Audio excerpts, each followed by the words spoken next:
Series की शुरुआत एक यंग लड़की यून जी से होती है जो सुबह अपने पिता के साथ अपना जन्मदिन मनाने का फैसला करती है। यून अपने कमरे में सॉन्ग सुनते हुए एक्सरसाइज करती है, फिर तैयार होकर स्कूल जाने के लिए अपने अपार्टमेंट से निकलती है। रास्ते में दो पुलिस ऑफिसर उसका पीछा करते हैं और उसके पिता के बारे में पूछते हैं, जो एक अपराधी और ड्रग डीलर है। यून उन्हें कोई जवाब नहीं देती और चुपचाप आगे बढ़ जाती है। इसके बावजूद पुलिस उसे कुछ दूर तक फॉलो करती है और कहती है कि अगर उसका पिता कभी उससे संपर्क करे तो वो उसे सरेंडर करने के लिए कहे, क्योंकि उसके पिता का मामला अब सबको पता चल चुका है। स्कूल में यून के दोस्त उससे दूरी बना लेते हैं, वो उसके साथ बदसलूकी करते हैं और उसकी डेस्क पर गालियां लिख देते हैं, उसे अपराधी की बेटी कहकर चिढ़ाते हैं। बाद में यून देखती है कि वही पुलिस ऑफिसर प्रिंसिपल से बात कर रहे हैं और थोड़ी देर बाद उसे ऑफिस बुला लिया जाता है। वहां प्रिंसिपल उसे बताता है कि कई माता पिता एक अपराधी की बेटी का अपने बच्चों के साथ उसी स्कूल में पढ़ना मंजूर नहीं कर रहे हैं, इसलिए यून को स्कूल से निकाल दिया जाएगा। क्लास में वापस आकर यून अपनी डेस्क पर कचरा और एक कागज देखती है जिस पर सफेद पाउडर होता है। वही लड़कियां उसका फिर से मजाक उड़ाती हैं और उसे सलाह देती हैं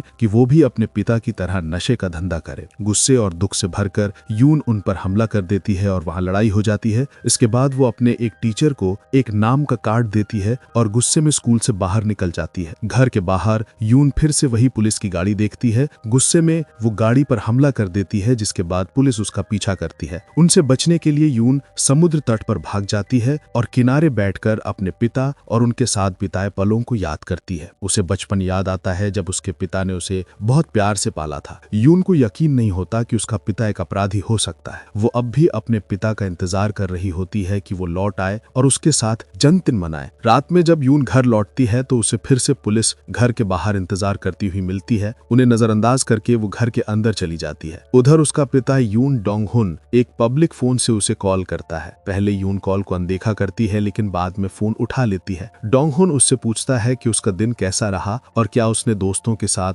जन्मदिन मनाया। ये सुनते ही यून अचानक गुस्से में आ जाती है और अपने पिता पर चिल्लाने लगती है। वो अपना सारा दुख और गुस्सा उस पर निकाल देती है और अपने जीवन की सारी परेशानियों के लिए उसे दोषी ठहराती है। जवाब में उसका पिता वादा करता है कि वो अपनी सारी समस्याएं खत्म करके जल्दी ही उसके पास लौट आएगा, लेकिन यून पहले से ही टूट चुकी होती है और कहती है कि उसे लगता है कि उसका पिता मर चुका है और फिर फोन काट देती है। अपनी बेटी की बातें सुनने के बाद डोंगहुन एक कार में बैठता है और अपना बहुत समय से बंद पड़ा मोबाइल ऑन करता है। वो यून का एक मैसेज पढ़ता है जिसमें उसके दर्द भरी जिंदगी के बारे में लिखा होता है। बिना देर किए वो यून से मिलने का फैसला करता है। वो ड्राइवर को कार से उतरने को कहता है और खुद गाड़ी चलाकर सीधे यून के अपार्टमेंट की ओर निकल जाता है। वहां पहुंचते ही वो घर के बाहर खड़े पुलिस गार्ड को बेहोश कर देता है और अंदर की तरफ दौड़ता है। वो दरवाजे के बाहर अपनी बेटी की मौजूदगी महसूस करता है और ताला खोलने की कोशिश करता है। तभी अचानक पीछे से एक नकाबपोश आदमी आता है और उसे गोली मार देता है। गोली की आवाज सुनकर यून जाग जाती है और दरवाजे की तरफ जांच करने जाती है। दरवाजे के झरोके से वो देखती है कि उसका पिता उस रहस्यमय आदमी द्वारा गोली मारा जा रहा है। यून दरवाजा खोलने की कोशिश करती है, लेकिन उसका पिता उसकी सुरक्षा के लिए दरवाजा अंदर से पकड़े रहता है ताकि नकाबपोश आदमी उसकी बेटी को न देख सके। जाने से पहले डोंगहुन यून से उसकी जिंदगी खराब करने के लिए माफी मांगता है और दरवाजे के बाहर ही दम तोड़ देता है। यून घबरा कर दरवाजा खोलती है और अपने पिता को खून से लथपथ और बेहोश हालत में पड़ा देखती है। गहरे सदमे में वो उनके बेजान शरीर को गले लगाकर रोने लगती है। अगले दिन डोंगहुन का अंतिम संस्कार होता है।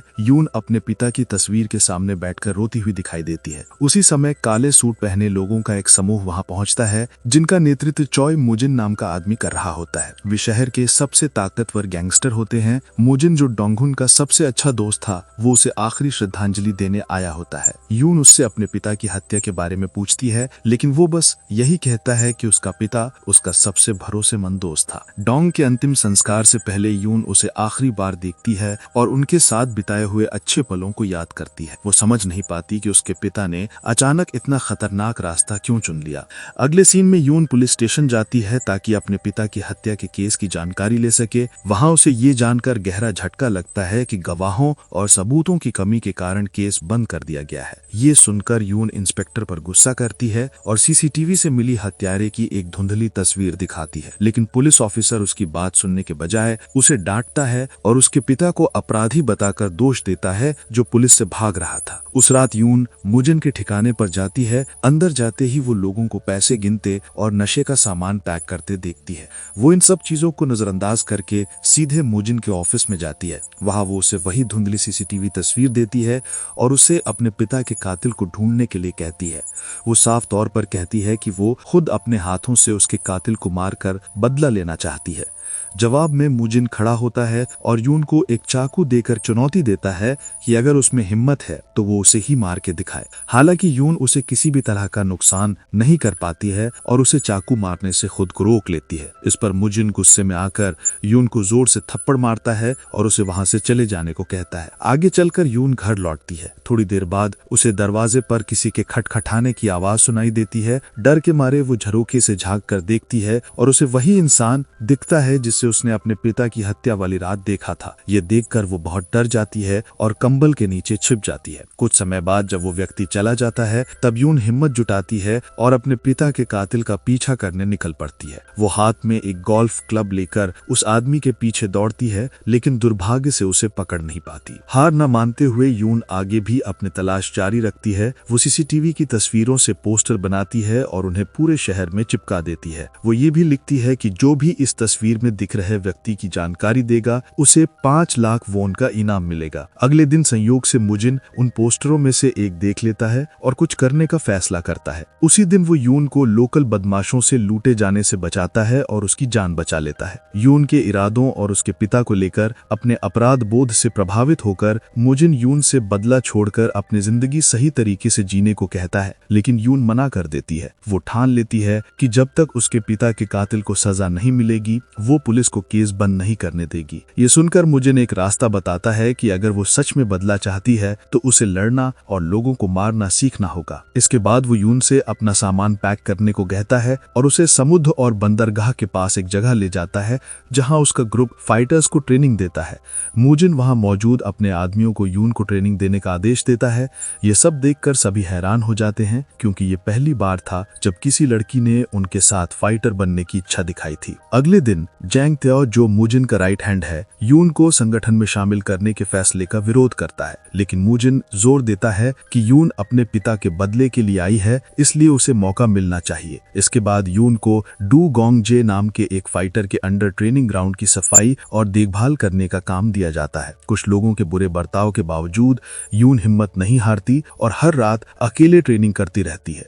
उसकी मेहनत देखकर मुजिन उसके ऊपर नजर रखने लगता है और उसे बचाव के तरीके और इंसानी शरीर की कमजोर जगहों के बारे में सिखाता है जहां वार किया जा सकता है। कुछ समय बाद गैंग के सभी फाइटर्स के बीच एक मुकाबला होता है जिससे सबसे ताकतवर सदस्य चुना जाना था, जिसे मुजिन के लिए काम करने का मौका मिलता। सबको हैरान करते हुए यून सभी को हरा देती है और आखिरी मुकाबले में अपने प्रतिद्वंदी को बेहोश करके जीत हासिल कर लेती है। इस हार से गैंग जे को गहरी बेइज्जती महसूस होती है और वो बदला लेने की सोचने लगता है। एक रात किसी ने यून के ड्रिंक में नशा मिला दिया जिससे उसे चक्कर आने लगते हैं। इसी मौके का फायदा उठाकर गैंग जे और उसके दोस्त उसे नुकसान पहुंचाने की कोशिश करते हैं।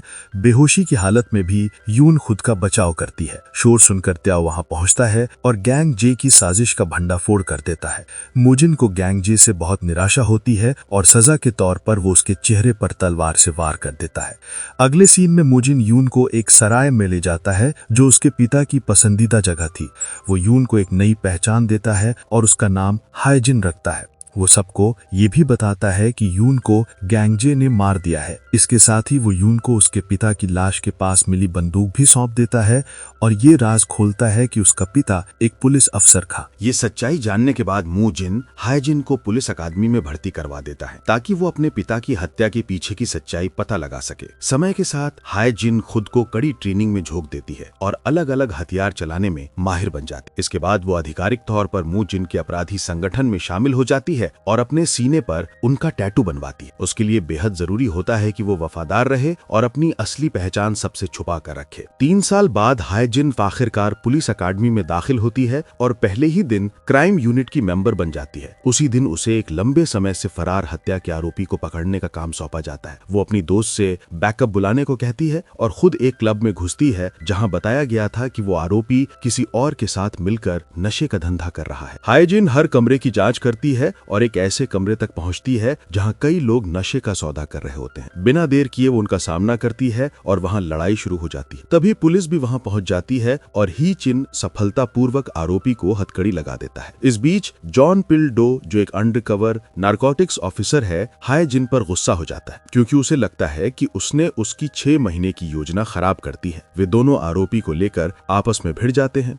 आखिर में सीनियर ऑफिसर बीच में दखल देता है और पिल्डो को आरोपी की कस्टडी लेने देता है। इसके बाद पिल्डो गुस्से में घोषणा करता है कि वो हायजिन हो फिर कभी नहीं देखना चाहता। उधर कहीं और एक गैंग फाइट शुरू हो जाती है और मू जिन शांति से उस अफरा तफरी के बीच चलता है। ऐसा लगता है कि वो अपने एक पुराने पार्टनर का सामना करने वाला है जिसने संगठन से गद्दारी करके दूसरों को नशा बेचना शुरू कर दिया था। उस आदमी के माफी मांगने के बावजूद मू जिन बेरहमी से उसकी हत्या कर देता है। अगले दिन हायजिन पुलिस हेडक्वार्टर जाती है और ड्रग यूनिट में ट्रांसफर के लिए खुद को वॉलंटियर करती है। वहां उसकी मुलाकात कैप्टन चा गीहू से होती है। जैसे ही वो उसका चेहरा देखती है, उसे अपने पिता के कातिल की याद आ जाती है। उसकी प्रोफाइल और स्किल्स देखने के बाद कैप्टन चा उसे अपनी यूनिट में शामिल कर लेते हैं और बताते हैं कि वो अगले हफ्ते से आधिकारिक तौर पर टीम का हिस्सा होगी। शाम को हायजिन मोजिन से मिलती है और उसे ड्रग यूनिट में चुने जाने की खबर देती है। वहां मोजिन उसे बताता है कि कैसे हायजिन के पिता ने एक बार उसकी जान बचाई थी जब उस पर उसके दुश्मनों ने हमला किया था। वो उस समय की एक फोटो दिखाता है और उसके पिता का चाकू उसे देता है ताकि वो अपने पिता के कातिल से बदला ले सके।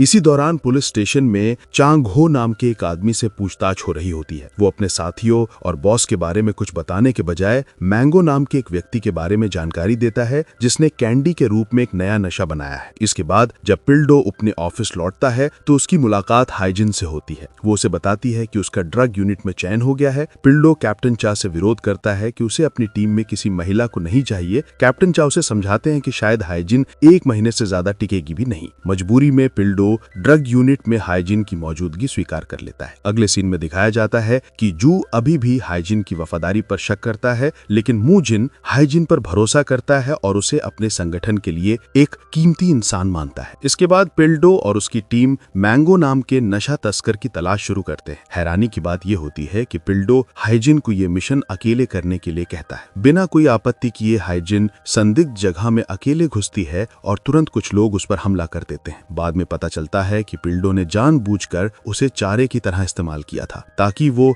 मैंगो को पकड़ सके, लेकिन पिल्डो की उम्मीद के उलट हायजिन गरीब सभी आदमियों को हरा देती है और एक बार जैसी जगह में पहुंच जाती है। शुरुआत में उसे वहां मैंगो नहीं मिलता, लेकिन बाद में वो उसे पकड़ लेती है। जब पिल्डो वहां पहुंचता है तो मैंगो गिरफ्तारी वारंट के बारे में पूछता है, लेकिन पिल्डो हंसकर उसकी बात टाल देता है। इसके बाद हायजिन और पिल्डो नशे की तलाश करते हैं और इसे बारटेंडर के पीछे एक वाइन की बोतल में छिपा हुआ पाते हैं। इसके साथ ही मैंगो को गिरफ्तार कर लिया जाता है। बाद में पूछताछ के दौरान मैंगो बताता है कि गैंगजी नाम का एक आदमी इस नशे का मैन्युफैक्चरर है। गैंगजी ने पहले यूनजी यानी हायजिन को मारने की कोशिश की थी, लेकिन मूजिन ने उसे हरा दिया था, जिससे उसके चेहरे पर एक निशान बन गया था। ये भी पता चलता है कि गैंगजे ने मूजिन के ग्रुप को छोड़ दिया था और नया नशा बनाना शुरू कर दिया था, जिससे कई खरीदार उसकी ओर आकर्षित हो गए थे। हायजिन ये सारी जानकारी मूजिन को बता देती है। उसी रात हायजिन पुलिस डेटाबेस में अपने पिता की हत्या से जुड़े सबूत तलाश करती है। दुर्भाग्य से कातिल ने पूरा फेस हेलमेट पहन रखा था, जिससे उसकी पहचान करना मुश्किल हो जाता है। उसी समय हायजिन को यह भी पता चलता है कि जिस दिन उसके पिता की मौत हुई थी, उस दिन कैप्टन चा को एक नशा तस्कर को पकड़ने की जिम्मेदारी दी गई थी, लेकिन उसे ये पक्का नहीं होता कि वो उसका पिता ही था या नहीं। अगले दिन हायजिन और पूरी टीम को बताया जाता है कि वे एक लंबे समय से फरार ड्रग डीलर को पकड़ने के लिए मिशन पर जाएंगे। रवाना होने से पहले सभी के मोबाइल फोन जमा कर लिए जाते हैं ताकि कोई भी ट्रेडर को सूचना ना दे सके।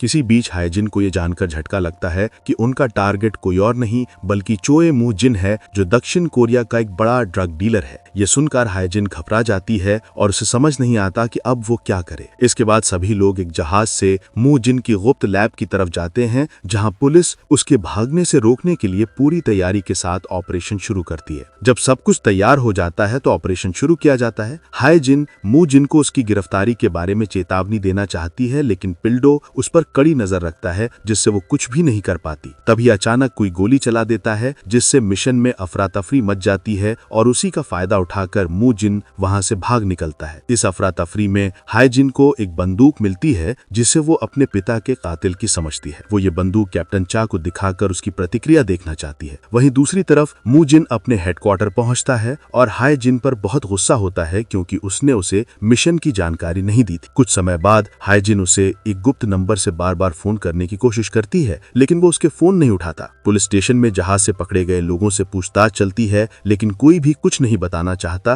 क्योंकि सबको अपनी जान का डर है। उधर कैप्टन चा को फायरिंग को लेकर शक होता है और वो अपनी टीम की सभी बंदूकों की जांच करता है, लेकिन किसी भी पुलिस वाले की गोली गायब नहीं होती। ये देखकर हाइजिन पिल्डो से पूछती है कि कैप्टन चा मू जिन को पकड़ने के लिए इतना क्यों अड़े हुए हैं। इसके जवाब में पिल्डो बताता है कि मू जिन पिछले 11 सालों से उनका सबसे बड़ा टारगेट है। वो यूनियन का सबसे बड़ा गैंग लीडर है और पूरे दक्षिण कोरिया में ड्रग तस्करी को कंट्रोल करता है। तभी हाइजिन को एक फोटो दिखती है, जिसमें उसका दिवंगत पिता भी होता है, जो मू जिन का सबसे अच्छा दोस्त था और 5 साल पहले बाकी ड्रग लॉर्ड्स के साथ मारा गया था। जब हाइजिन इस बारे में पूछती है तो पिल्डो बताता है कि उन्हें अब तक नहीं पता कि मू जिन के दोस्त को किसने मारा था। इसके बाद हाइजिन मू जिन को फोन करके उससे पहले सूचना न देने के लिए माफी मांगती है और बताती है कि उसके होटल में 3 छिपे हुए कैमरे लगे हैं। ये सुनकर मू जिन हैरान हो जाता है और उसे अपने बीच किसी गद्दार पर शक होने लगता है। वो तुरंत अपने होटल में लगे सभी पुलिस कैमरे बंद कर देता है, जिससे कैप्टन चा की टीम को भी शक हो जाता है कि उनके बीच कोई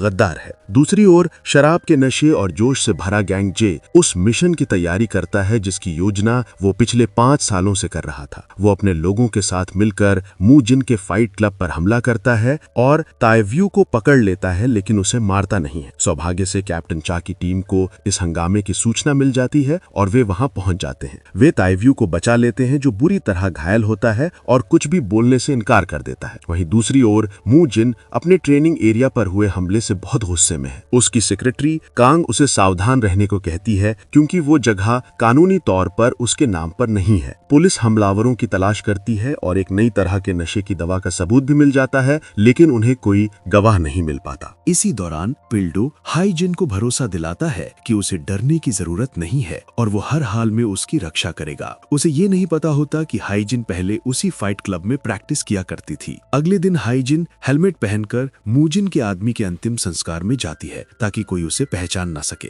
लौटते वक्त वो कैप्टन चा और पिल्डो से मिलती है, जो भी उसी अंतिम संस्कार में पहुंचे होते हैं। तभी कैप्टन चा वहां मू जिन से सीधे टकरा जाता है। दोनों के बीच की दुश्मनी साफ नजर आती है। कैप्टन चा कहता है कि वो अब मू जिन को बार बार बच निकलते हुए देखकर थक चुका है और उसे खत्म करके ही रहेगा। इस पर मू जिन हंसते हुए कहता है कि उसे कोई पकड़ नहीं सकता और कैप्टन चा उसके खिलाफ कभी कोई सबूत नहीं ढूंढ पाएगा। अगले दिन नारकोटिक्स यूनिट का एक सदस्य ना दे सू आखिरकार गैंगजे की पहचान उस व्यक्ति के रूप में कर लेता है, जिसने मू जिन के फाइट क्लब पर हमला किया था। कैप्टन चा गैंगजे को मू जिन के पुराने गिरोह का सदस्य पहचान लेता है और उसे लगता है कि अब मू जिन जरूर कोई हरकत करेगा। इसके बाद वो मैंगो को चारे के रूप में छोड़ने का आदेश देता है। हाइजिन इसका विरोध करती है, क्योंकि उसे कई लोगों की जान को खतरा होने की चिंता होती है, लेकिन कैप्टन चा उसकी बात को नजरअंदाज कर देता है। इसी बीच मू जिन को हाइजिन का संदेश मिलता है, जिसमें उसे कैप्टन चा की योजना के बारे में बताया जाता है। संदेश पढ़ने के बाद मू जिन अपना मिशन रद्द कर देता है और पुलिस स्टेशन में ही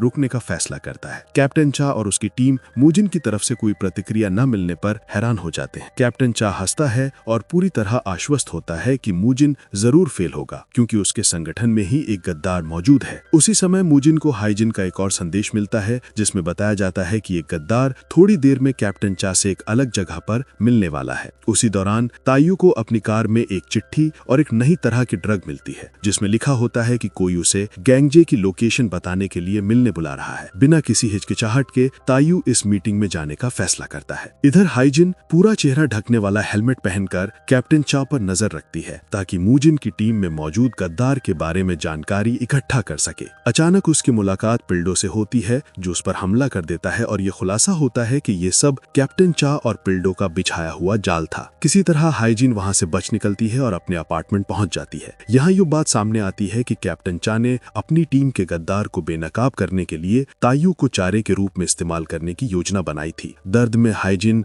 मूजिन को फोन करके बताती है कि तायू की मुलाकात कैप्टन चा से हो चुकी है और उसे सावधान रहने के लिए कहती है। अगली सुबह हाइजिन को उस बंदूक के मालिक के बारे में जानकारी मिलती है जिससे उसके पिता की हत्या की गई थी। गुस्से से भरी हुई वो बदला लेने के इरादे से एक चाकू लेकर ऑफिस पहुंचती है। वो कैप्टन चा का सामना करती है और जांगसू के बारे में पूछती है जो उस बंदूक का मालिक है। जवाब में कैप्टन चा बताता है कि जांगसू उसका सबसे अच्छा दोस्त था जो उसकी यूनिट में शामिल होने के बाद मर गया था और वो हाइजिन के पिता युन डोंगहुन पर उसका हत्यारा होने का आरोप लगाता है। इसके बाद हाइजिन मूजिन से मिलने जाती है और उससे पूछती है कि क्या उसके पिता ने कभी किसी पुलिस वाले को मारा था। ये सुनकर मूजिन हैरान हो जाता है। वो इस बात से इनकार करता है और कहता है कि कैप्टन चा उन्हें फंसाने के लिए किसी भी हद तक जा सकता है। पुलिस हेडक्वार्टर में पिल्डो को हाइजिन पसंद आने लगती है और वो उसे शराब पीने के लिए मनाने की कोशिश करता है लेकिन हाइजिन मना कर देती है। असल में हाइजिन ने ये न्योता इसलिए ठुकराया होता है क्योंकि वो चुपचाप गैंगजे को ढूंढ रही होती है। उसे ये नहीं पता होता कि पिल्डो उसका पीछा कर रहा है ये जानने के लिए कि वो काम के बाद क्या करती है। अब जब हाइजिन मैंगो के बारे में पूछताछ करने के लिए अपनी कार रोकती है तब पिल्डो खुद उसकी कार में बैठ जाता है और उससे पूछता है कि वो अकेले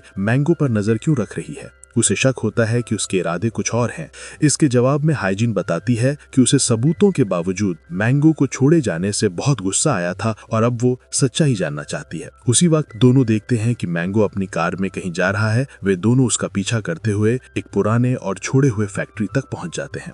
इधर उसी फैक्ट्री में गैंगजे मैंगो से मिलने के लिए पहुंचता है लेकिन ये गैंगजे का ही रचा हुआ एक जाल निकलता है। जब हाइजिन और पिल्डो ये सोच रहे होते हैं कि गैंगजे अकेले मैंगो से मिलने क्यों आया तभी गैंगजे के लोग पर हमला कर देते हैं। इससे ये साफ हो जाता है कि गैंगजे को पहले से ही उनकी मौजूदगी का पता था। दूसरी ओर मूजिन एक कैफे में बैठा होता है जहां वो अक्सर जाया करता है और उसे एहसास होता है कि उसके आसपास मौजूद लोग उसे निशाना बना रहे हैं। वो उनसे लड़ने और अपनी रक्षा करने का फैसला करता है और एक्शन में आ जाता है। एपिसोड का अंत फिर से फैक्ट्री के सीन पर होता है जहाँ थोड़ी लड़ाई और संघर्ष के बाद हाइजिन और पिल्डो को गैंगजे पकड़ लेता है। फैक्ट्री के अंदर गैंगजे के लोग हाइजिन और पिल्डो को काबू कर लेते हैं। दोनों को पकड़कर घसीटते हुए गैंगजे के सामने लाया जाता है। हाइजिन को देखकर वो मुस्कुराता है। उनकी दुश्मनी कई सालों से चली आ रही थी। वो कहता है बहुत समय हो गया। फिर ठंडी नफरत भरी आवाज में कहता है तुम्हें फिर देखकर अच्छा लगा। वो अपने आदमियों को आदेश देता है कि हाइजिन और पिल्डो दोनों को गाड़ी में फेंक दो। उनके हाथ बांध दिए जाते हैं और हाइड्रोलिक प्रेस चालू कर दी जाती है जो गाड़ी को कुचलने वाली होती है। हाइजिन और पिल्डो खुद को छुड़ाने की पूरी कोशिश करते हैं लेकिन कुछ भी काम नहीं करता। वो मूजिन को चाकू मारता है और तुरंत अपने एक आदमी को फोन करके पूछता है क्या मूजिन मर गया, लेकिन खुद मूजिन ही फोन उठाता है और कहता है तेरे सारे आदमी मर चुके हैं। गैंगजे उसे हाइजिन की फोटो भेजता है और चेतावनी देता है जल्दी आकर उसे बचा लो नहीं तो तुम्हें सिर्फ उसकी लाश मिलेगी। जैसे ही प्रेस नीचे आने लगती है और लोहा चरमराने लगता है अचानक मूजिन अपनी कार फैक्ट्री के बिजली वाले पैनल में घुसा देता है। जोरदार चिंगारियां निकलती हैं, बिजली कट जाती है, प्रेस रुक जाती है। हाइजिन गाड़ी से बाहर निकलती है और दूर से पुलिस की सायरन की आवाज आने लगती है। मूजिन अंधेरे में भाग जाता है। पुलिस हाइजिन और पिल्डो को बचा लेती है। हाइजिन गिर पड़ती है। उसकी टांग में चाकू लगा था और ज्यादा खून बहने से वो बेहोश हो जाती है। बाद में तायू मूजिन से मिलता है और पूछता है तुम मुझे साथ क्यों नहीं ले गए। मूजिन उसका गला पकड़ लेता है और कहता है क्या मैं तुम पर भरोसा कर सकता हूँ। तायू कोई जवाब नहीं दे पाता। अस्पताल में कैप्टन चा पिल्डो पर बुरी तरह गुस्सा होता है क्योंकि उसने बिना आदेश के काम किया था। इसके बाद भी पिल्डो हाइजिन से गैंगजे के बारे में पूछता रहता है। उधर तायू मैंगो को पकड़कर उल्टा लटका देता है और उससे गैंगजे के बारे में पूछताछ करता है। मैंगो कहता है कि उसे उसके ठिकाने के बारे में कुछ नहीं पता। पुलिस और लोगों से भी सख्ती से पूछताछ करती है, उन्हें मारती पीटती है, लेकिन किसी को भी गैंगजे के ठिपने की जगह का पता नहीं होता। तायू वापस मूजिन के पास जाता है और कहता है माफ करना बॉस, मैं उन्हें ढूंढ नहीं पाया। मूजिन कहता है छोड़ो, मैं तुम्हें अच्छा खाना खिलाऊंगा। अस्पताल में हाइजिन अभी ठीक हो रही होती है, लेकिन उसे डरावने सपने आते हैं। पिल्डो उसे धीरे से जगाता है और कहता है मुझे नहीं पता तुम किसे पकड़ना चाहती हो, लेकिन जो भी है मैं तुम्हारी मदद करूंगा। वो उसे साफ कपड़े लाकर देता है और अपनी टीम के साथ खाना खाने ले जाता है। जब वे खाना खा रहे होते हैं, तायू चुपके से हाइजिन की फोटो खींचकर मूजिन को भेज देता है। मूजिन हाइजिन का पासपोर्ट अपने वकील को देता है और कहता है वो मेरे दोस्त की बेटी है, उसकी फ्लाइट बुक कराओ और रहने का इंतजाम करो, उसे देश छोड़ना होगा। वो हाइजिन को फोन करके बताता है कि सब इंतजाम हो गया है, लेकिन हाइजिन मना कर देती है। मूजिन चेतावनी देता है कि अगर गैंगजे पकड़ा गया तो वो सब कुछ उजागर कर देगा। हाइजिन जवाब देती है मैं उसे खुद संभाल लूंगी। हेडक्वार्टर में कैप्टन चा हाइजिन के पिछले 3 महीने के कॉल रिकॉर्ड मांगता है। जब वो ड्यूटी पर लौटती है तो उसका एक साथी उसे हथियार लेने को कहता है। कैप्टन चाहता है कि केस खत्म होने तक वो हथियार के साथ रहे। तभी वही इंस्पेक्टर वहां आता है जो कभी हाइजिन के बचपन के घर पर निगरानी रखता था। वो कहता है बहुत साल हो गए। कैप्टन पूछता है कि तुम इसे कैसे जानते हो। वो झूठ बोलता है कि वो उसके साथ एंटी वायलेंस डिवीजन में थी। बाहर हाइजिन उससे पूछती है तुमने झूठ क्यों बोला। वो धीरे से कहता है मैं तुम्हें एक बात बताता हूँ, कैप्टन चाह ने तुम्हारे पिता का केस फिर से खोल दिया है। उसने तुम्हारे पिता को गिरफ्तार किया था, लेकिन उसने उन्हें मारा नहीं था। उस रात वो इंस्पेक्टर मूजिन से मिलने जाता है और पूछता है तुम उस लड़की के साथ क्या खेल खेल रहे हो। मूजिन कहता है ये उसका अपना फैसला है। इंस्पेक्टर खामोश रहने के बदले पैसे मांगता है। मूजिन उसे मरवा देता है क्योंकि उसके लिए छोटी धमकियों को भी चुप कराना जरूरी था। इसके बाद हाइजिन मैंगो के ठिकाने पर जाती है और उसे धमकी देती है कि वो मूजिन को बता देगी कि जिम वाले हमले में वो गैंगजे के साथ था। मैंगो गिड़गिड़ाता है कृपया ऐसा मत करना। हाइजिन जानकारी मांगती है। फिर वो मूजिन को फोन करके कहती है तैयारी है देश छोड़ने की। उधर गैंगजे कैप्टन चा को फोन करता है और कहता है कि अगर वो मूजिन को पकड़वाने में मदद करेगा तो बदले में उसे बाद में गायब होने दिया जाएगा। मूजिन ये बात तायू को बताता है। तायू घबरा जाता है और कहता है अगर उसने कुछ भी बता दिया तो हम खत्म हो जाएंगे। मूजिन कहता है मुझे उस पर भरोसा है। वो तायू से कहता है तुम यहीं रहो, अगर मुझे कुछ हो गया तो किसी को सब संभालना होगा। गैंगजे अपने आदमियों के साथ मिलने की जगह पर जाता है। पुलिस पहले से ही आसपास छिपी होती है। कुछ देर बाद मूजिन भी अपने आदमियों के साथ पहुंचता है। गैंगजे बार बार कैप्टन चा को फोन करता है, लेकिन कोई जवाब नहीं मिलता। मूजिन अपनी गाड़ी से उतरकर कहता है हमारा स्वागत नहीं करोगे। दोनों तरफ के आदमी भिड़ जाते हैं। जोरदार लड़ाई शुरू हो जाती है। पुलिस जानबूझकर पीछे रहती है। वो चाहते हैं कि हालात बिगड़े, लेकिन पूरी तरह रुके नहीं। इस अफरा तफरी में गैंगजे भाग निकलता है। मूजिन उसके पीछे दौड़ता है। उसी समय कैप्टन चा अपनी पूरी टीम को हमला करने का आदेश देता है। हाइजिन भी वहां पहुंच जाती है। पीछा एक बड़ी मशीन तक पहुंचता है। वो देखती है कि मूजिन गैंगजे के पीछे ऊपर चढ़ रहा है। ऊपर दोनों की बेरहमी से लड़ाई होती है। गैंगजे मूजिन को बार बार चाकू मारता है। मूजिन मरने ही वाला होता है कि हाइजिन वहां पहुंच जाती है और गैंगजे पर बंदूक तान देती है। वो मूजिन से चिल्लाकर कहती है भागो। गैंगजे हाइजिन की ओर देखकर कहता है अगर हिम्मत है तो गोली चला दो, किसी की जान लेना आसान नहीं होता।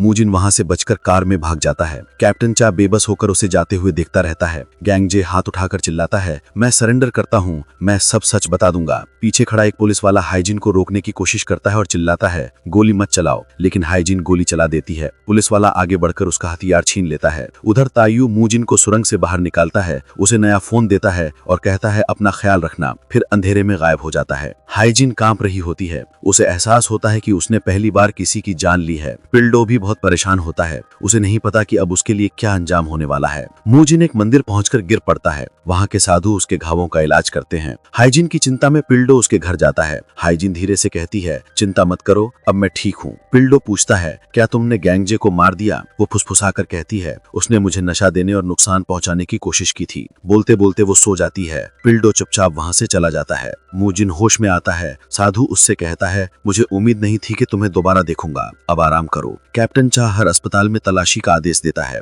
उसे यकीन होता है कि मूजिन कहीं न कहीं इलाज करा रहा होगा। तभी हाइजिन के दरवाजे की घंटी बजती है। बाहर एक पैकेट पड़ा होता है। अंदर उसके पिता की पुलिस की वर्दी वाली फोटो होती है। तभी उसका फोन बजता है। मूजिन फोन पर एक एड्रेस देता है और उसे तुरंत आने को कहता है। हाइजिन मंदिर पहुंचती है और मूजिन से सामना करती है। वो कहती है मेरे पिता पुलिस वाले थे। मूजिन से हिलाकर कहता है हाँ वो अफसर थे, लेकिन हमारे साथ काम करते थे, उन्होंने मेरी जान बचाई थी। वो उसे अंदर ले जाता है और सब कुछ बता देता है। उसके पिता की यादें, उनके साथ बिताया पल और वो कर्ज जो मूजिन पर था। हाइजिन पूछती है, तुमने मुझे पहले क्यों नहीं बताया? मूजिन जवाब देता है, मैं चाहता था कि तुम खुद इस सच तक पहुंचो। इधर पिल्डो मूजिन का पीछा करते हुए मंदिर तक पहुंच जाता है और साधु को उसकी फोटो दिखाता है। साधु उसे पहचानने से इनकार कर देता है। इसके बाद पिल्डो सीधे कैप्टन चा के पास जाता है। कैप्टन आधा नशे में बुरी तरह टूट चुका होता है। मोजिन को पकड़ ना पाना उसे अपनी निजी हार जैसा लगा। हम उससे पकड़ लेंगे, पिल्डो ने उसे दिलासा दिया। उसी समय तायू को मोजिन का फोन आया। मोजिन ने उसे कैप्टन चा को मारने का आदेश दिया। उसे लगा कि हाइजिन ये काम नहीं कर पाएगी। तायू कैप्टन चा की बिल्डिंग में गया और वहां लगे सीसीटीवी कैमरे बंद कर दिए। पिल्डो को इसका कोई पता नहीं था।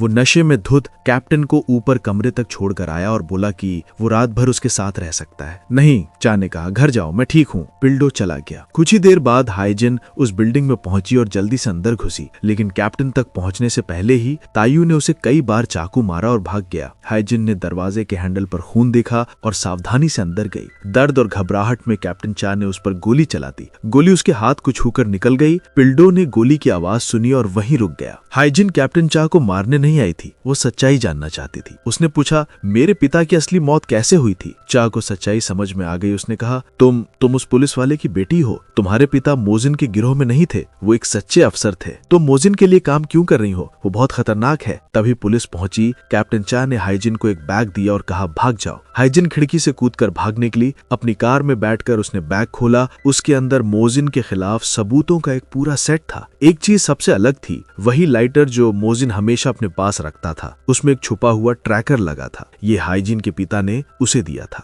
जब मोजिन को इसका पता चला था तो वो बेकाबू गुस्से में आ गया था। बैग में वे चिट्ठियां भी थी जो हाइजिन के पिता ने कैप्टन चा को लिखी थी। उनमें लिखा था कि जिस रात उनकी मौत हुई वो अपनी बेटी से मिलने जा रहे थे। उसी रात तायू ने ड्राइव करते हुए मोजिन को फोन किया था। मोजिन खुद वहां गया और उसने हाइजिन के पिता को गोली मार दी। बैग में एक और चिट्ठी थी जो हाइजिन के पिता ने उसके लिए लिखी थी। तभी पुलिस और एम्बुलेंस वहां पहुंची। हाइजिन किसी को दिखे बिना वहां से भाग गई। चिट्ठी में लिखा था, मैं हमेशा तुम्हारी रक्षा करना चाहता हूँ। अगर जिंदगी मुश्किल हो जाए, अगर तुम कभी रास्ता भटक जाओ तो मुझे जरूर बताना। अपना दर्द कभी मुझसे मत छुपाना। अगर कभी तुम किसी से प्यार कर बैठो तो मुझे उसके बारे में चिंता होगी। मैं अपने नातियों को बढ़ते हुए देखना चाहता हूँ, लेकिन हो सकते है मेरे ये सपने बस सपने ही रह जाए। अगर मैं कल ना रहूं तब भी तुम्हें खुश रहना है, अच्छी जिंदगी जीना। मैं तुमसे बहुत प्यार करता हूँ, जीवू। हाइजिन फूट फूट कर रो पड़ी। उसे मोजिन की बातें याद आई कि बदला इतना जरूरी क्यों है। उसे वो बंदूक याद आई जो उसने दी थी, उसके झूठ, उसका उसे बहकाना, ये कहना कि कातिल एक पुलिस ऑफिसर है और उसे मारने के लिए उकसाना। उसे वो चाकू भी याद आया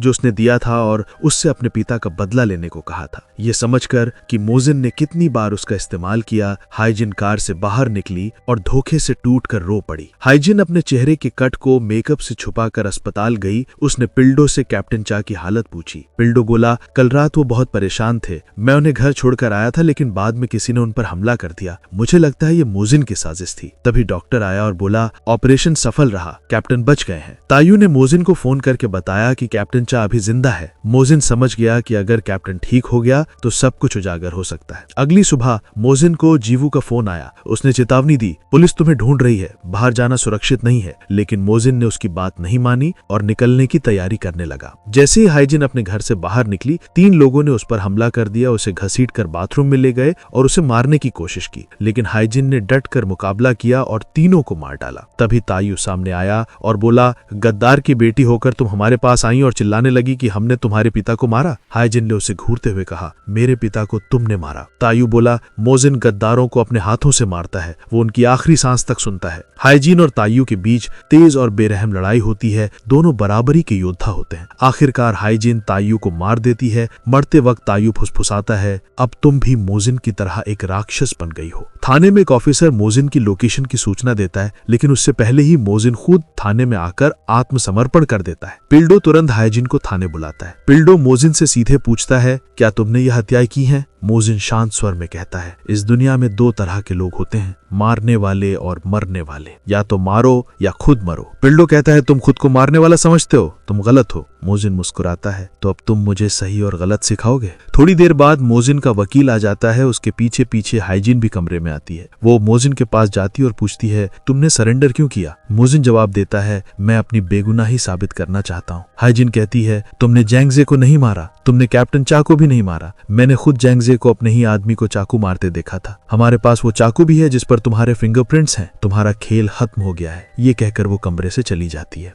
थोड़ी देर बाद दूसरे विभाग का एक ऑफिसर आता है और पिल्डो को वो कॉल रिकॉर्ड देता है जो कैप्टन चा ने मांगे थे। हाइजीन सबूतों वाले कमरे में जाती है और जैंगजे की हत्या से जुड़ी सारी चीजें मांगती है। वो मोजिन का चाकू उठा लेती है। अफसर उससे कहता है, इसे 6 बजे तक वापस करना। बाहर आकर हाइजीन मोजिन को फोन करती है और कहती है कि मैंने सारे सबूत हटा दिए हैं। उसी समय पिल्डो उसके कॉल रिकॉर्ड देख रहा था। उसे पता चलता है कि हाइजीन ने मोजिन को कई बार फोन किया था। तभी उसका साथी उसे कैप्टन के पिछवाड़े का सीसीटीवी फुटेज दिखाता है। जिस रात छूला घोपा गया था उसमें हाइजीन भी दिखती है। वो समझ जाते हैं कि हाइजीन इसमें शामिल थी। सब उसे रोकने के लिए थाने से बाहर दौड़ते हैं। ऐलान होता है कि हाइजीन को किसी भी हालत में बिल्डिंग से बाहर नहीं जाने देना है। खतरे को समझते हुए हाइजीन अपनी बाइक पर बैठती है और तेज रफ्तार से थाने के पास से निकल जाती है। उधर मोजिन और उसका वकील बाहर आते हैं। वकील कहता है, मेरे क्लाइंट को रोक कर रखने का कोई मतलब नहीं है। तुम्हारे पास कोई सबूत नहीं है। हाइजीन की इस हरकत से पूरा पुलिस दल गुस्से में आ जाता है। कुछ अफसर मानने लगते हैं कि हाइजीन ने ही कैप्टन को मारने की कोशिश की थी। पिल्डो पूरी तरह टूट जाता है। उसे हाइजीन पर भरोसा था। गाड़ी में जाते हुए वकील मोजिन से पूछता है, तुमने सरेंडर क्यों किया? तुम्हें पकड़े जाने की भी चिंता नहीं थी? मोजिन जवाब देता है,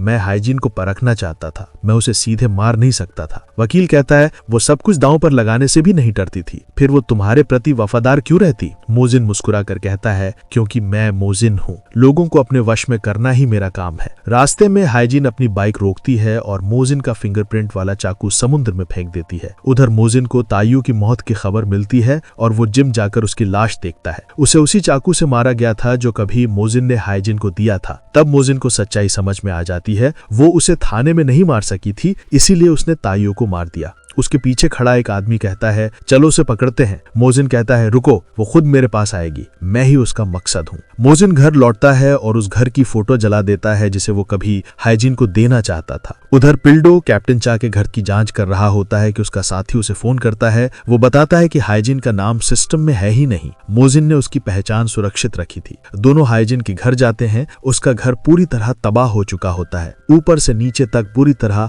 तोड़ा फोड़ा गया होता है। जैसे ही वो मोजिन के घर की तरफ जाती है, हाइजीन भी उसी ओर अपनी बाइक से बढ़ती है। रास्ते में उसकी मुलाकात पिल्डो से हो जाती है। उसे देखते ही हाइजीन भागने लगती है। पिल्डो तुरंत उसका पीछा करता है। हाइजीन अपनी बाइक खुले मैदान में तेजी से दौड़ाती है। पिल्डो अपनी बाइक छोड़कर पैदल ही उसके पीछे दौड़ पड़ता है। हाइजीन लड़खड़ा कर गिर जाती है। पिल्डो से पकड़ लेता है, उस पर गन तानता है और हथकड़ी लगा देता है। वो कहता है, बस बहुत हो गया, मेरा इम्तिहान लेना बंद करो। वो उसे गिरफ्तार करके थाने ले जाता है। वहाँ पहले ही गुस्से और शक में बैठे पुलिस वाले उसे दुश्मनी भरी नजरों से देखते हैं। मोजिन अपने वकील से पूछता है कि उसे कैसे छुड़ाया जा सकता है। वकील बताता है, उसे सीसीटीवी में सबूत चुराते हुए पकड़ा गया है। उसे बाहर निकालना आसान नहीं होगा। थाने के अंदर पिल्डो से पूछता है, तुमने कैप्टन पर हमला क्यों किया? हाइजीन धीरे से कहती है, अगर मैं कहूँ कि मैंने नहीं किया तो क्या तुम मुझ पर भरोसा करोगे? पिल्डो से घूरते हुए कहता है, आज तुम मुझ पर भरोसा करो। हाइजीन नजरें झुका लेती है और कहती है, तुम ऐसा नहीं कर सकते। जो मेरी बेगुनाही साबित कर सकता था वही कैप्टन था। हाइजीन जेल में बैठकर मोजिन का इंतजार करती है। मोजिन अपने वकील को उसे किसी भी तरह बाहर निकालने का आदेश देता है। वकील उससे मिलने जाता है और उसकी चोटों की ओर इशारा करके इलाज की मांग करता है। पिल्डो मना कर देता है और कहता है, अब कोई चाल मत चलो। वकील जवाब देता है, मीडिया को ये जानकर बहुत मजा आएगा कि मोजिन का एक मुखबिर नारकोटिक्स यूनिट के अंदर था। बदनामी के डर से पिल्डो खुद हाइजीन को अस्पताल ले जाता है। मोजिन को खबर मिल जाती है कि उसे शिफ्ट किया जा रहा है। वो अपने आदमियों को उसे लाने भेज देता है। अस्पताल में हाइजीन का इलाज होता है। डॉक्टर उसके हाथ के घाव में टांके लगाता है, वही घाव जो कैप्टन चा ने उसे गोली मारते समय दिया था। डॉक्टर की मदद कर रही नर्स एक जानी पहचानी चेहरे वाली महिला होती है, वही औरत जिसे हाइजीन ने कभी एक ड्रग ऑपरेशन के दौरान एक बिल्डिंग में बेहोश होश पाया था। नर्स भी हाइजिन को पहचान लेती है। इस बीच पिल्डो जब कैप्टन से मिलने जाता है तो चा आखिरकार सच बताता है। वो कहता है, मुझ पर हमला हाइजिन ने नहीं किया था बल्कि मू जिन ने किया था। उसने 5 साल पहले उसके पिता को मारा था। उसके पिता एक अंडरकवर एजेंट थे। उधर हाइजिन धीरे से अपनी हथकड़ी खोल लेती है। नर्स उसे देख लेती है लेकिन किसी को बताने के बजाय चुपचाप अपनी कार की चाबियां हाइजिन के हाथ में थमा देती है और फुसफुसा कर कहती है,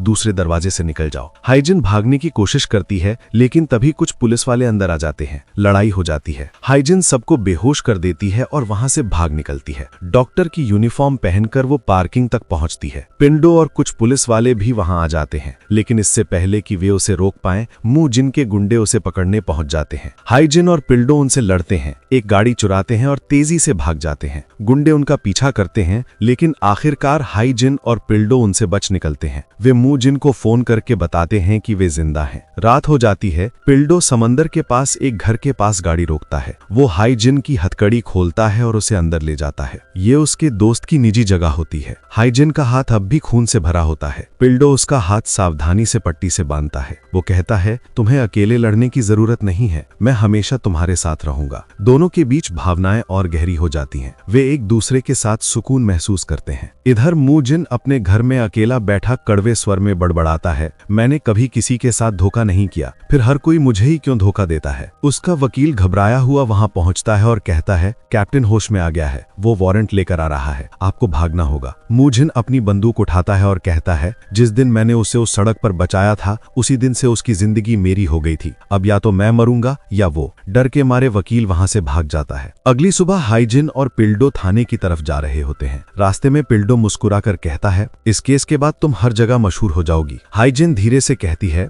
मैं तैयार हूँ। तभी अचानक मू जिन सामने आ जाता है। वो गोली चलाता है। पिल्डो को गोली लग जाती है। मू जिन गायब हो जाता है। हाइजिन पिल्डो को गिरते हुए देखती है। उसकी पूरी दुनिया टूट जाती है। उसके पिता के बाद वही एकलौता इंसान था जिस पर उसने भरोसा किया था। रोती हुई, कांपती हुई हाइजिन पिल्डो की बंदूक उठाती है और वहां से चली जाती है। मू जिन ने फिर से सब कुछ छीन लिया था उससे। वो सीधे मू जिन के किले जैसी इमारत में जाती है। वो गार्ड से कहती है, गेट खोलो। अंदर वो गलियारों में तूफान की तरह घुस जाती है। वहां जबरदस्त लड़ाई शुरू होती है। वो घायल होती है, थक जाती है लेकिन रुकती नहीं है। एक एक करके वो सबको गिरा देती है। उसके अंदर सिर्फ दर्द और गुस्सा भरा होता है। मू जिन पहले से जानता है कि वो आ रही है। हाइजिन उसके कमरे में घुसती है और दरवाजा बंद कर देती है। मू जिन शांति से उसे देखता है और कहता है, तुम्हारा पिता कमजोर था, उसके पास मुझे मारने के मौके थे लेकिन उसमें ताकत नहीं थी, लेकिन तुम बिल्कुल उससे अलग हो। वो आगे बढ़ता है और कहता है, अगर तुम में हिम्मत है तो दिखाओ कि तुम क्या बन चुकी हो। क्या तुम अब मेरी जैसी हो गई हो? उसकी आवाज ठंडी होती है। वो कहता है, तुम एक राक्षस बन जाओगी। हाइजिन जलती आंखों से उसकी तरफ बढ़ती है और कहती है,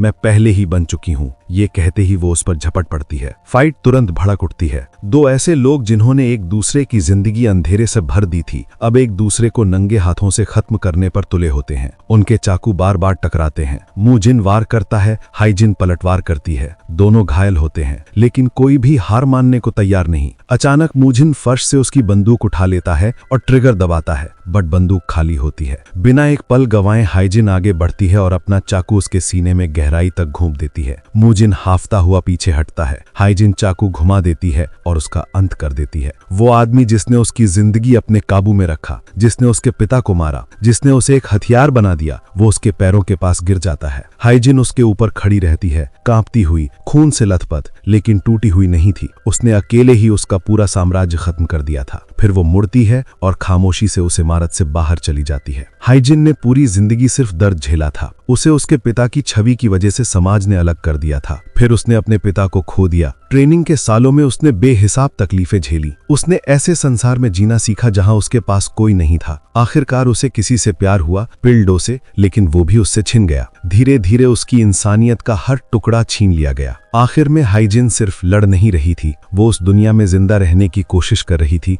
जिसने उसे राक्षस बनने से बहुत पहले ही मार डाला था।